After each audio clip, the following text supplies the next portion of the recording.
Welcome back students M की classes Jack. आप सभी का इस चैनल में दोबारा स्वागत है। जैसा कि झारखंड बोर्ड का अभी मैट्रिक परीक्षा चल रहा है, सारे बच्चों का कल यानी कि सोमवार को यानी कि 9 फरवरी 2026 को आप सभी बच्चों का विज्ञान का एग्ज़ाम है। ठीक है, तो मैं सभी बच्चों के लिए, जितने भी झारखंड बोर्ड के मैट्रिक के बच्चे हैं, सभी बच्चों के लिए मैं सिलेक्टेड क्वेश्चंस लाया हूँ। ठीक है, मैंने चैनल पे 31, 32, 33, 34, 35, 36, 37, 38, 39, 40, 41, ठीक है, एक एक करके सारा वीडियो अपलोड कर दिया है। सारे बच्चे प्लेलिस्ट में जाके ज़रूर से ज़रूर सारे वीडियो को देख के जाइएगा, क्योंकि आपका फाइनल एग्ज़ाम में प्लेलिस्ट में जो जो जो मैंने वीडियो बनाया है, प्रत्येक वीडियो से एक प्रश्न आपका एग्ज़ाम में रहेगा। ठीक है, सारे बच्चे ज़रूर से ज़रूर प्लेलिस्ट में जाके सारे वीडियो को देख लीजिएगा और चैनल को सब्सक्राइब ज़रूर कीजिएगा। हम लोग बढ़ते हैं 42 क्वेश्चंस की ओर, जिसमें मैंने टोटल 6 क्वेश्चन सेलेक्ट किया है। ठीक है, 42 आपका एग्ज़ाम में 3 मार्क्स मिलेगा अगर आप इस प्रश्न का जवाब देंगे तो। चलिए आइए देखते हैं क्वेश्चंस क्या क्या है। चलिए बच्चों ध्यान दीजिएगा, आपका एग्जाम में सेम टू सेम इसी तरह का प्रश्न पत्र रहेगा। देखिए 42 में आपका एक क्वेश्चन है, क्षार क्या है, सभी क्षारों में क्या समानता है, एक प्रबल क्षारक का नाम एवं सूत्र लिखिए। ठीक है, इस क्वेश्चन का आंसर मैं शाम को 1.5 घंटा का एक स्पेशल वीडियो दूंगा, उसी में सारे प्रश्नों का उत्तर मिलेगा। 42 के लिए मैंने जो यानी कि कल आपका एग्जाम में जो क्वेश्चंस पूछेगा उसके लिए मैंने टोटल 6 क्वेश्चन सिलेक्ट किया है, और जो मुझे लगता है जो क्वेश्चंस आना चाहिए उसमें मैंने 2026 लगा दिया है। सारे बच्चे चैनल को सब्सक्राइब जरूर कीजिएगा। आइए बढ़ते हैं एक एक प्रश्नों की ओर।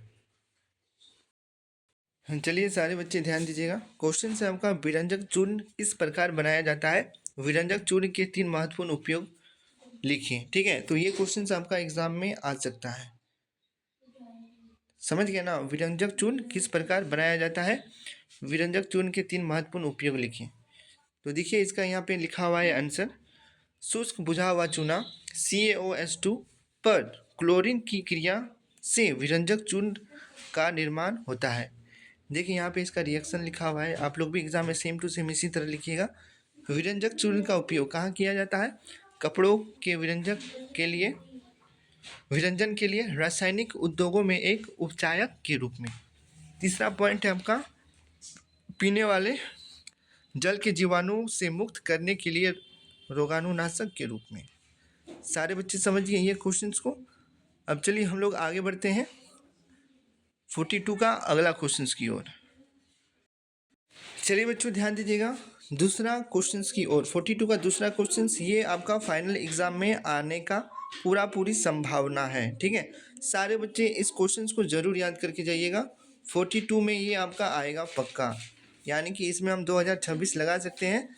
सारे बच्चे इस क्वेश्चंस को जरूर याद करके जाइएगा। प्लास्टर ऑफ पेरिस किस प्रकार बनाया जाता है, प्लास्टर ऑफ पेरिस के 3 उपयोग बतावें। ठीक है, तो देखिए इसका यहाँ पे आंसर दिया हुआ है, जिप्सम को 773 केल्विन पर गर्म करने पर यह जल के अणुओं का त्याग कर कैल्शियम सल्फेट अदर हाइड्राइड, ठीक है, CaSO4.12H2O बनाता है, जिसे प्लास्टर ऑफ पेरिस कहा जाता है। ये रिएक्शन भी आपको एग्जाम में लिखना है, तभी जाके आपको पूरा मार्क्स मिलेगा। प्लास्टर ऑफ पेरिस का उपयोग कहाँ करते हैं, चिकित्सा के क्षेत्र में टूटी हुई हड्डी को जोड़ने में, ठीक है, सही जगह बैठाने में, प्लास्टर करने में। दूसरा, सजावट का सामान एवं सतह को चिकना बनाने में। तीसरा पॉइंट, खिलौना बनाने में। ये क्वेश्चंस बहुत ही इंपॉर्टेंट है, झारखंड बोर्ड के जितने भी कक्षा 10 के बच्चे हैं इस क्वेश्चंस को जरूर याद करके जाइएगा। ठीक है, ये आपका एग्जाम में आने का 99.9 चांस है। आगे बढ़ते हैं हम लोग अगले क्वेश्चंस की ओर। चलिए बच्चों हम लोग अगला प्रश्न देखते हैं 42 का तीसरा प्रश्न, ये भी आपका एग्जाम में आ सकता है। ठीक है, क्वेश्चन आपका जिप्सम क्या होता है, इसको 373 केल्विन ताप पर गर्म करने से क्या होता है। ठीक है, तो देखिए इसका यहाँ पे आंसर लिखा हुआ है, कैल्शियम सल्फेट हाइड्रेट को जिप्सम कहते हैं। इसका सूत्र CaSO4.2H2O होता है। जिप्सम को 373 केल्विन पर गर्म करने से यह जल के 3/2 अणुओं को त्याग कर प्लास्टर ऑफ पेरिस बनाता है। ठीक है, देख लीजिए। इसी तरह से मैंने आपको 42 बोर्ड नंबर क्वेश्चंस के लिए टोटल 3 क्वेश्चंस बताया है, जिसमें से मैंने 2 इम्पोर्टेंट बोला है, एक प्लास्टर ऑफ पेरिस और एक दूसरा विरंजक चूर्ण। दोनों को जरूर अच्छी तरह से याद कर लीजिएगा। चलिए बच्चों ध्यान दीजिएगा। 42 का ए, फ्यूज तार का उपयोग विद्युत उपकरणों की सुरक्षा कैसे करता है। और एक दूसरा क्वेश्चन आपका दिया हुआ है, एक विद्युत बल्ब के प्रतिरोध की गणना कीजिए जो 220 वोल्ट स्रोत से जोड़ने पर 10 एम्पियर धारा प्रवाहित करता है। ठीक है, तो विद्युत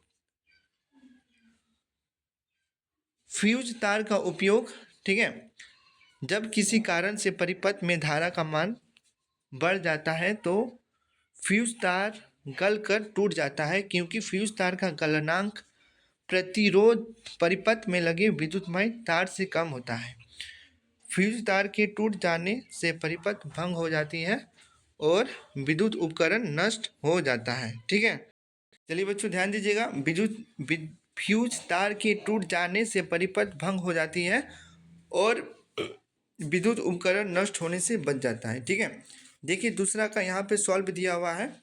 दूसरा में आपका भी दिया हुआ था 220 वोल्ट, आई दिया हुआ था, करंट कितना प्रवाहित हो रहा था 10 एम्पियर। तो इसमें हम लोग को क्या निकालना है, आर निकालना है। ठीक है, तो आर ओम का नियम से क्या हो जाएगा, V/R। तो यहाँ हो गया आपका 220/10। ठीक है, 0 0 आपका कैंसिल आउट हो गया, तो क्या बचा आपका 22 ओम। इसी तरह से ये क्वेश्चन 42 नंबर आपका पूरा हुआ। अब हम लोग बढ़ते हैं अगले क्वेश्चन की ओर। चलिए बच्चों ध्यान दीजिएगा, प्रश्न संख्या 42 का ये अंतिम सिलेक्टेड क्वेश्चन है। ठीक है, सारे बच्चे इस प्रश्न को भी जरूर याद करके जाइएगा, ये आपका एग्जाम में आ सकता है। एक एक मार्क्स में 3 क्वेश्चन पूछ सकता है। टमाटर अम्ल में टैटेरिक अम्ल का स्रोत क्या हो गया आपका, टार्टेरिक अम्ल का इमली हो गया। ठीक है, साइट्रिक अम्ल किस में पाया जाता है ना, संतरा में पाया जाता है। ठीक है, ऑक्जेलिक अम्ल, ऑक्जेलिक से याद रखिएगा ऑक्स, ऑक्स क्या खा रहा था ना, टमाटर खा रहा था। ठीक है, तो ऑक्जेलिक अम्ल का स्रोत क्या हो गया, टमाटर। ये क्वेश्चंस को जरूर याद कर लीजिएगा, एग्जाम में ये आपका आने वाला है। इसी तरह से बोर्ड एग्जाम 42 क्वेश्चंस नंबर आपका पूरा हुआ। सारे बच्चे चैनल को सब्सक्राइब जरूर कीजिएगा। अगर आपको और भी क्वेश्चंस इसी टाइम का चाहिए तो मिलते हैं नेक्स्ट वीडियो में। तब तक के लिए आप सारे बच्चों का धन्यवाद।